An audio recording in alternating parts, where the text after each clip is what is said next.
जय हिंद। तो आपका सेकंड चैप्टर जो चल रहा था माइक्रो का, उसमें अपन नेक्स्ट टॉपिक पे आते हैं। नेक्स्ट टॉपिक है चेंज इन बजट लाइन या चेंज इन बजट सेट। अपन ने इक्वेशन देख ली थी, बजट लाइन की इक्वेशन क्या होती है, बजट सेट का इक्वेशन क्या होता है, ये सारा अपन ने देख लिया था। अगर कोई ये पहली बार ये वीडियो देख रहा है तो उससे जस्ट पहले वाला जो वीडियो है वो जरूर देख ले, ताकि आपको ये जो चैप्टर है वो टॉपिक आराम आराम से समझ में आ जाए। नेक्स्ट अपन बात करते हैं चेंज इन बजट लाइन, कि बजट लाइन का जो चेंज होता है वो किस वजह से होता है। आप लोगों को पता है कि जब बजट लाइन अपन बनाते हैं तो बजट लाइन का फॉर्मेशन जो होता है वो दो वजह से हो सकता है। उसमें पहला है इनकम ऑफ द कंज्यूमर और दूसरा है प्राइसेज ऑफ द कमोडिटी। अगर इन दोनों में से किसी एक में भी चेंज हो जाए या फिर दोनों में चेंज हो जाए तो उस वजह से अपन बोल सकते हैं कि अपना बजट लाइन चेंज हो जाता है। बजट लाइन चेंज होने के पीछे रीजन क्या क्या हो सकते हैं फिर से सुनेंगे। बजट लाइन का चेंज होने का रीजन वो ही है जिस वजह से बजट लाइन बनती है। बजट लाइन बनती है बजट सेट की वजह से, और बजट सेट जो बनता है उसमें कंज्यूमर की इनकम और प्राइसेज ऑफ बोथ कमोडिटी, ये दोनों की वजह से। मैं आपको बताता हूं, आपने बोला था P1 P2 और M का मतलब कंज्यूमर की इनकम, P2 का मतलब price of second commodity, P1 का मतलब प्राइस ऑफ वन कमोडिटी। अगर इनमें से किसी में भी चेंज हो जाए तो मेरा बजट सेट बदल जाएगा, और बजट सेट में अगर चेंजेस आ रहे हैं तो सीधी सी बात है मेरी बजट लाइन तो अपने आप ही चेंज होनी है। तो यही बोलना चाह रहे हैं।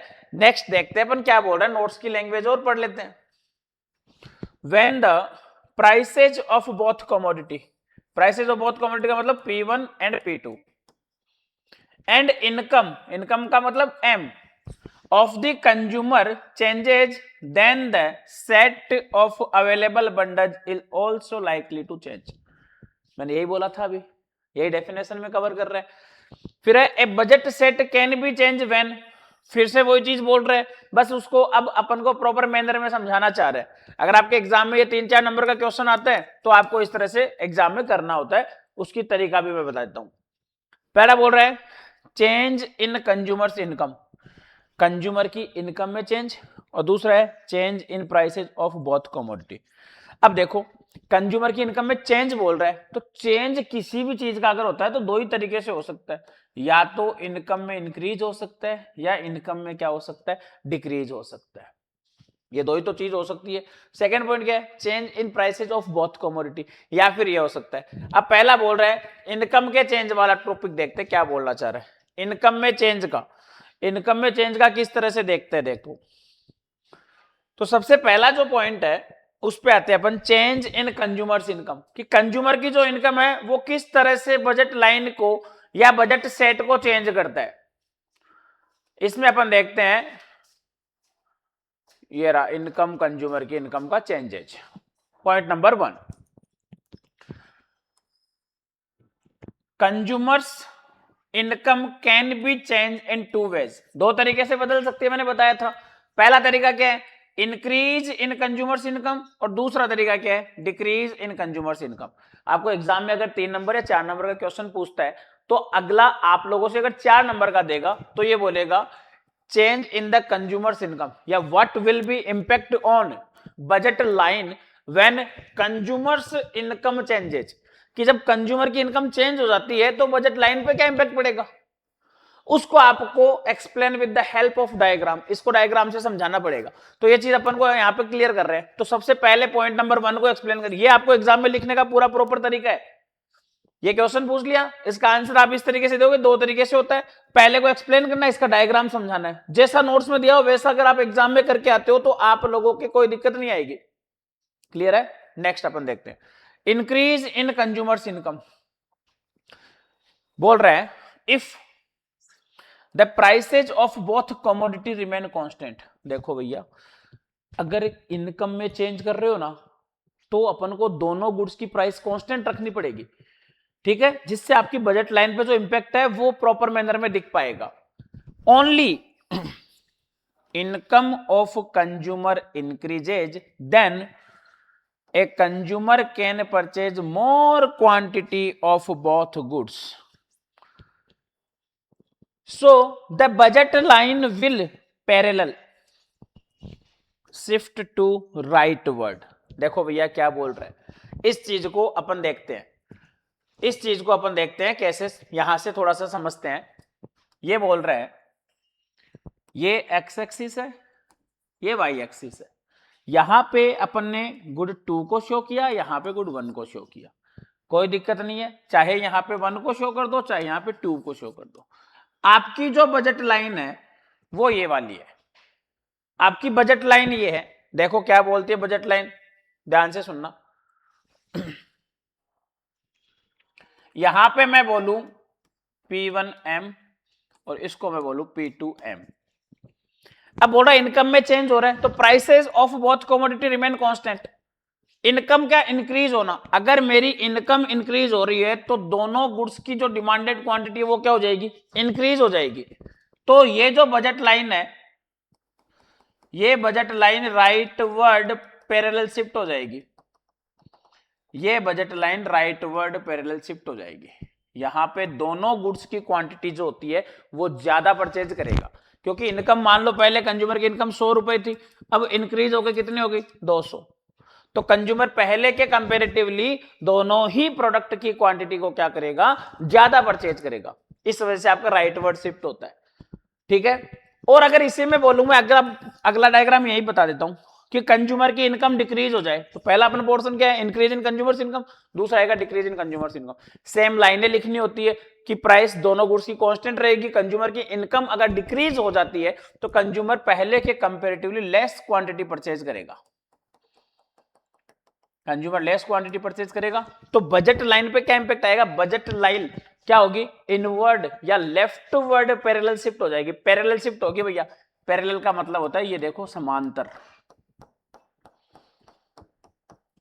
बात सबके समझ में आ रही होगी, यहां तक कोई दिक्कत नहीं है, ठीक है। तो आपसे 1 नंबर का अगर एमसीक्यू पूछना चाहे कि अगर कंज्यूमर की इनकम इंक्रीज होती है तो बजट लाइन पर क्या इंपैक्ट आएगा, तो आंसर में आपको क्या लिखना होता है, ऑप्शन में आपको क्या देखना पड़ता है, बजट लाइन जो है वो पैरेलल राइटवर्ड शिफ्ट हो जाएगी। समझ में आ रही है बात। नेक्स्ट, यहां तक मेरे हिसाब से आप लोगों को कोई दिक्कत नहीं है।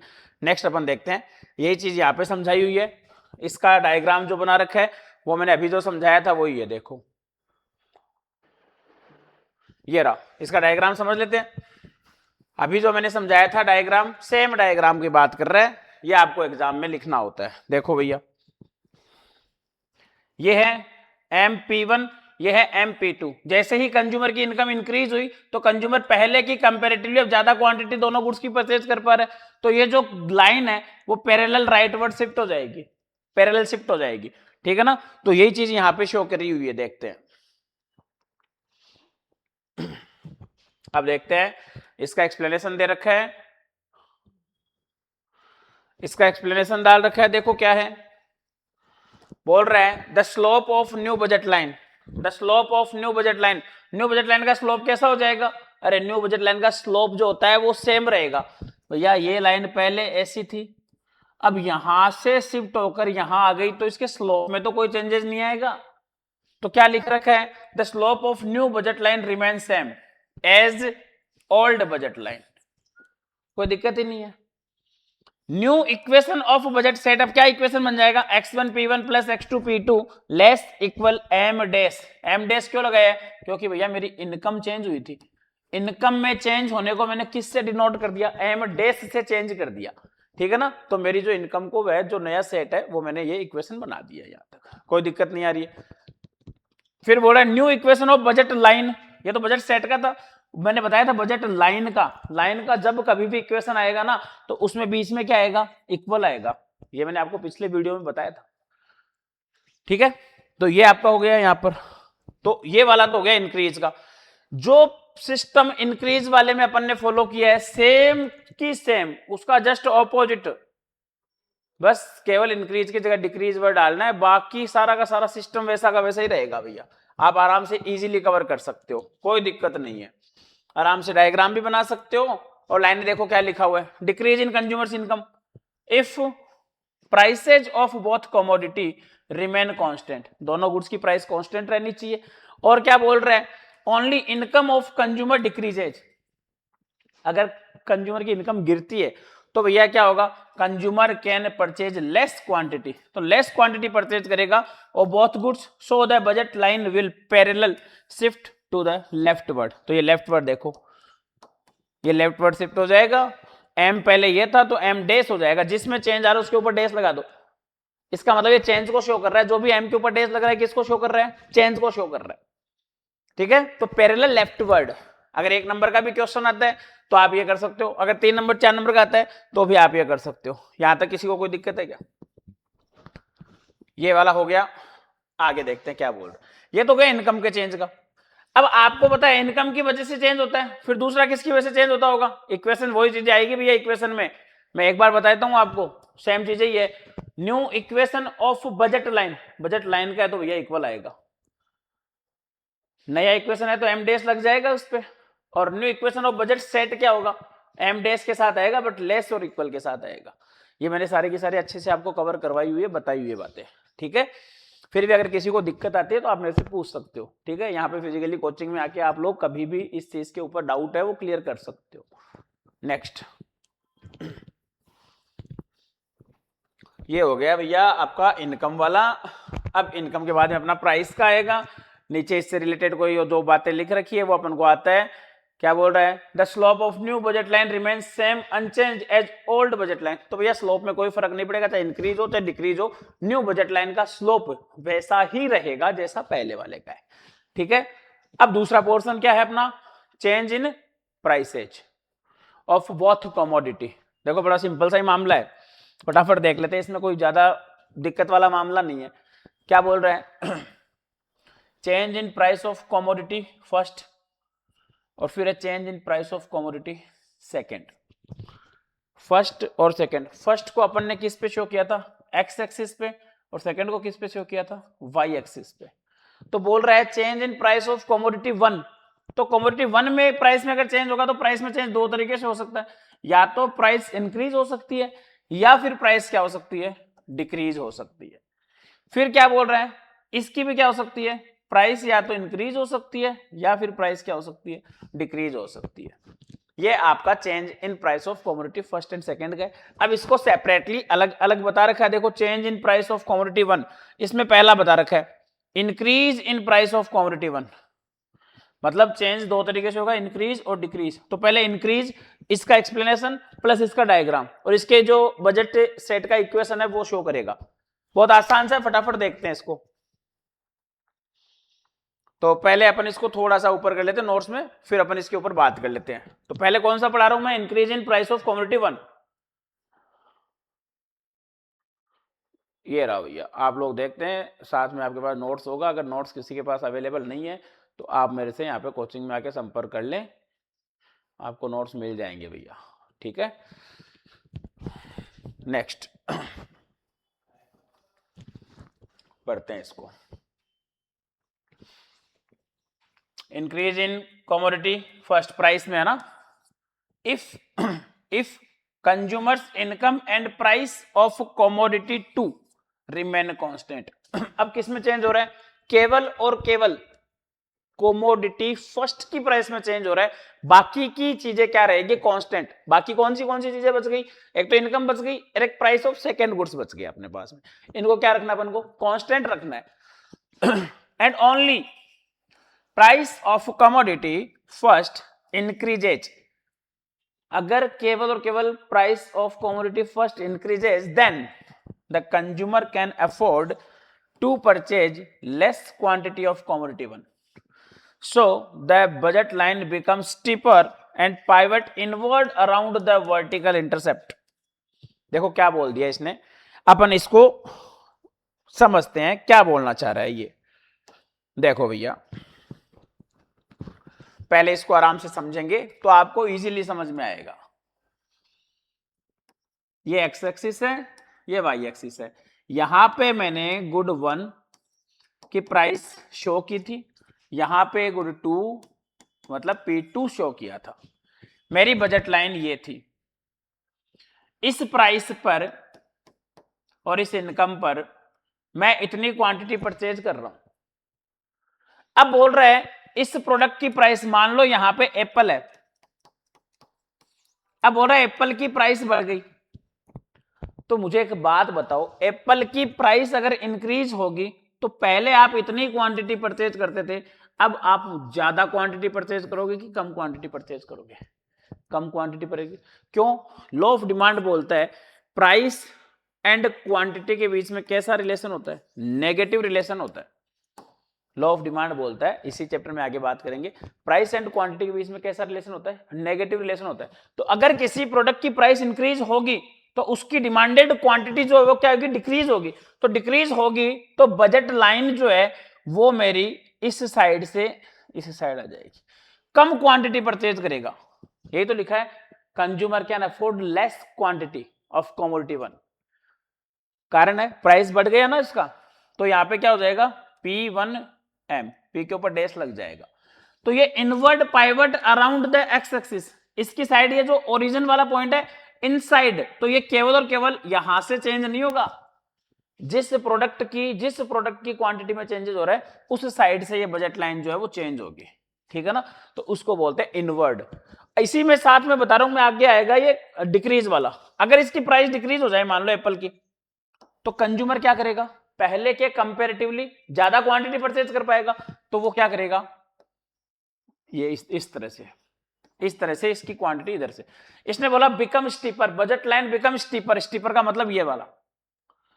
देखो अगर कोई भी डायग्राम इस तरह से बन रहा है इसको तो बोलते हैं फ्लैट होना, और अगर कोई डायग्राम इस तरह से होता है इसको बोलते हैं स्टीप। स्टीप का मतलब होता है मोर स्लोप होना, स्लोप का ज्यादा होना, और स्टीप का मतलब होता है लेस स्लोप। तो बताओ इसमें स्लोप क्या हो गया? पहले तो ये लाइन थी मेरी, अब ये इस तरह से हुई है तो ये क्या हो गई? स्टीप हो गई, थोड़ी सीधी हो गई। तो इसका स्लोप क्या हो गया? स्लोप ज्यादा हो गया। कौन से केस में? जब प्राइस इंक्रीज होती है तो क्वांटिटी कम परचेज करते हैं, तो बजट लाइन कैसी बन जाती है? स्टीप हो जाती है। और इसके ऑपोजिट अगर प्राइस कम होती है तो क्वांटिटी क्या करेंगे? ज्यादा परचेज करेंगे, तो बजट लाइन कैसी हो जाएगी? फ्लैटर। आगे लिखा हुआ आएगा, ये फ्लैटर वर्ड आएगा भैया, ध्यान रखना। ठीक है ना? अब अपन नोट्स में आते हैं फटाफट। देखो ये रहा, एक बार फिर से रीड कर लेते हैं फटाफट। If consumers income and price of commodity second remain constant and only price of commodity first increases, पहली बढ़ रही है, the consumer can afford to purchase less quantity of commodity one, commodity one की quantity less purchase करेगा, तो क्या होगा? so the budget line becomes steeper, सीधी हो जाएगी। स्टीपर, स्टीपर का मतलब क्या होता है? स्लोप का ज्यादा होना। याद रखना, यहां से एमसीक्यू आ सकता है भैया, यहां से आपसे पूछा जा सकता है, थोड़ा सा आप इस चीज को जरूर देखेंगे। प्राइस के बढ़ने से बजट लाइन कैसी बन जाती है? स्टीपर बन जाती है। याद रखने वाली बात है, इंपॉर्टेंट बात है। कमोडिटी फर्स्ट की प्राइस अगर इंक्रीज होती है तो बजट लाइन स्टीप हो जाती है, याद रखना। Pivot inward around the vertical intercept. Next अपन बात कर लेते हैं, इसका डायग्राम मैंने बना ही दिया, बस ये डायग्राम बना के दिखा रहा है। देखो ये रहा, आप डायग्राम देख सकते हैं। डायग्राम क्या बोल रहा है? देखो वही चीज है जो अभी मैंने डायग्राम बनाया था ना, सेम डायग्राम है, ये रहा। ठीक है, ये स्टीप हो गया, यहां से हो गया। नीचे नोट लिखा हुआ है, उसका नोट पढ़ लेते हैं क्या बोल रहे हैं।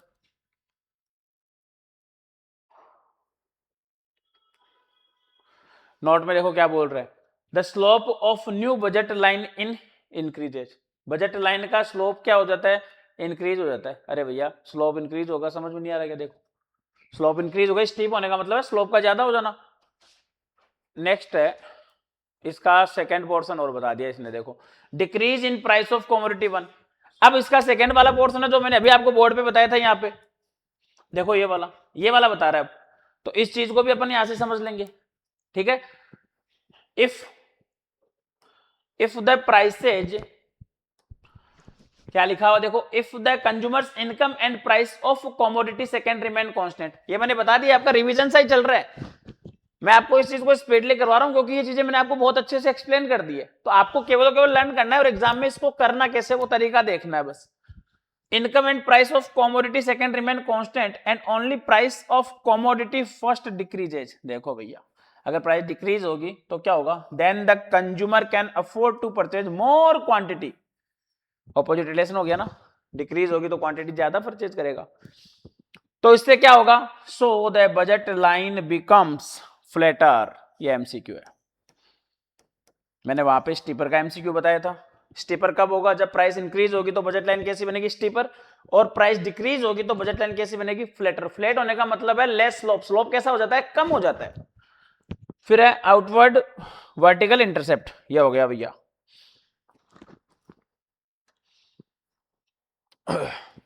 ये डायग्राम बना रखा। डायग्राम मैंने अभी आपको बोर्ड पे समझा दिया था। ये बस नोट्स में डायग्राम बनाया हुआ है। डायग्राम के नीचे जो इक्वेशन है बजट लाइन के बारे में लिखा हुआ है, स्लोप के बारे में लिखा हुआ है। कोई ज्यादा दिक्कत वाला मामला नहीं है। अब है change in price of second commodity. Second commodity का मैं एक बार डायग्राम इसमें समझा देता हूं। जैसा फर्स्ट का है वैसा ही सेकेंड का होगा। देखो बस फर्क क्या है दोनों में। ये बजट लाइन है, आपको पता है P1M होता है, यहाँ पे क्या होता है P2M होता है। अभी आपने जो डायग्राम बनाया था वो कैसा बना था? इस तरह से या फिर इस तरह से बना था। यही तो बनाया था। क्यों? क्योंकि प्राइस 1 में चेंज हो रहा था। अब किसका चेंजेस करेगा? प्राइस 2 का। कमोडिटी सेकंड की प्राइस चेंज करेगा तो सेम जो इफेक्ट इधर आ रहा है वो इफेक्ट किधर आएगा? वाई एक्सिस पे दिखने लग जाएगा। अब वाई एक्सिस वाला देख लेते हैं अपन कैसे। ये मेरी बजट लाइन बना देता हूं मैं। ये बजट लाइन, ये क्या है P2M और ये क्या है P1M। अब क्या बोल रहा है? अगर P2 की प्राइस का इंक्रीज हो जाना और P2 की प्राइस का डिक्रीज हो जाना, ठीक है। अब बताओ, अगर किसी भी प्रोडक्ट की, मान लो यहां पे मैंगो है, अब मैंगो की प्राइस अगर इंक्रीज होगी तो सीधी सी बात है, लॉ ऑफ डिमांड मुझे क्या बोलता है? मैंगो की क्वांटिटी क्या कर दो? कम कर दो। तो कम करूंगा तो पहले मैं इतनी क्वांटिटी परचेज कर रहा था, अब इतनी करूंगा। ये रो भैया, तो मेरी जो बजट लाइन है वो इस तरह से हो जाएगी। कम कर दी परचेज, पहले के कंपेरेटिवली कम है। और इसके ऑपोजिट, अगर कम हो जाएगी तो मैंगो की क्वांटिटी में क्या कर दूंगा? पहले के कंपेरेटिवली ज्यादा परचेज करूंगा। तो ये बजट लाइन इधर से बन जाएगी इस तरह से। ये लो भैया, बस यही चीज करनी है। इतना आपके सिलेबस में केवल और केवल इस डायग्राम से रिलेटेड सिंपल सी बातें दे रखी है, वो आपको मैंने बता दिया। आपके सिलेबस में जो लगता है वो P1 का कॉन्सेप्ट ज्यादा लगता है, फिर भी आपको नोट्स में मैंने कवर करवा रखा है, तो आप एक बार देख लें इसको। फटाफट पढ़ लेते हैं इसको। Increase in price of commodity second if the consumers income and price of commodity 1 remain constant. वही है, एक इनकम को कांस्टेंट रखो और प्राइस 1 को आप कांस्टेंट रखो, ठीक है। पहले क्या कर रहे थे? पहले इनकम और प्राइस 2 को कांस्टेंट रख रहे थे। अब अपन क्या कर रहे हैं? प्राइस 1 को कांस्टेंट रख रहे हैं इनकम के साथ में। Of commodity 2 increases then the consumer can afford to purchase less quantity of commodity second, ठीक है। इसका डायग्राम बना रखा है, देख लेते हैं। अभी मैंने समझा दिया, ये रिवीजन ही चल रहा है भैया, रिवीजन जैसा ही मामला देख लो। मैंने अभी डायग्राम समझाया था बोर्ड पे, क्वांटिटी कम। इसके बाद में ये आ गया सेकेंड वाले का, decrease in price of commodity second. तो प्राइस डिक्रीज होगी तो भैया सीधी सी बात है क्वांटिटी ज्यादा परचेज कर लूंगा, तो इसका डायग्राम ऐसा बन जाएगा। नेक्स्ट टॉपिक जो होगा वो होगा मोनोटोनिक प्रेफरेंस, जो कि आपके एग्जाम के पॉइंट ऑफ व्यू से बहुत ज्यादा इंपॉर्टेंट होने वाला है। मोनोटोनिक प्रेफरेंस समझ में आएगा तो ही अपन को इंडिफरेंस कर्व समझ में आएगा। इंडिफरेंस कर्व की बात है अपन नेक्स्ट वीडियो में करेंगे। तब तक के लिए जय हिंद, जय भारत।